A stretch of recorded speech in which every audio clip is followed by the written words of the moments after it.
Friends, ఇప్పుడే అందిన వార్త. రాష్ట్రంలో ఉద్యోగులపై మొదటిసారిగా స్పందించిన నారా లోకేష్ అండి. మరి పూర్తి వివరాలు వీడియోలో తెలుసుకుందాం. వీడియో ఎక్కడైనా స్కిప్ చేయకుండా ఎండ్ వరకు చూడండి, అప్పుడే ఇన్ఫర్మేషన్ అర్థమవుతుంది. అలాగే వీడియో నచ్చినట్లయితే ఒక లైక్ చేయండి.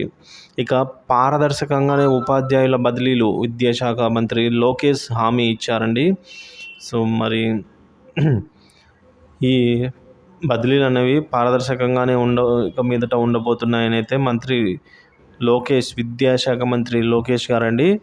సో ఆయన అయితే హామీ ఇచ్చారు. ఏడాదిలోగా పాఠశాలల్లో పూర్తి స్థాయిలో మౌలిక సదుపాయాలు కల్పించాలని మంత్రి నారా లోకేష్ విద్యాశాఖలకు ఆదేశాలు ఇచ్చారండి. మేరకు మరి విద్యార్థులకు కిట్లు అందజేసే ప్రక్రియను ఈ నెల ఆఖరులోపల పూర్తి చేయాలన్నారు. ప్రభుత్వ ఇంటర్ కళాశాలలో చదువుతున్న విద్యార్థులకైతే 15 నాటికి పుస్తకాలు, నోట్బుక్స్ ఇవ్వాలనే ఆదేశం.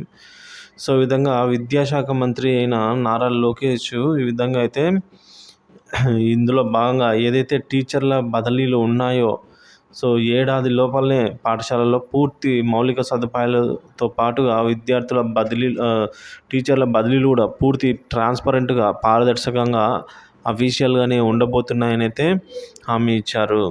సో ఈ విధంగా ఈ మేరకు అధికారులకు ఆదేశాలు జారీ చేశారండి.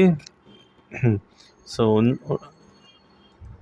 త్వరలో అయితే ఏవైతే ఉద్యోగులు బదిలీలు పెండింగ్లో ఉన్న అవన్నీ కూడా త్వరలోనే పూర్తిగా, అంటే వారికి పారదర్శకంగా, ఎటువంటి ఇబ్బంది లేకుండా పారదర్శకంగా, అఫీషియల్గా అయితే బదిలీలు జరగనున్నాయి. ఇది ఒక గుడ్ న్యూస్ అనేది చెప్పుకోవచ్చు ఫ్రెండ్స్.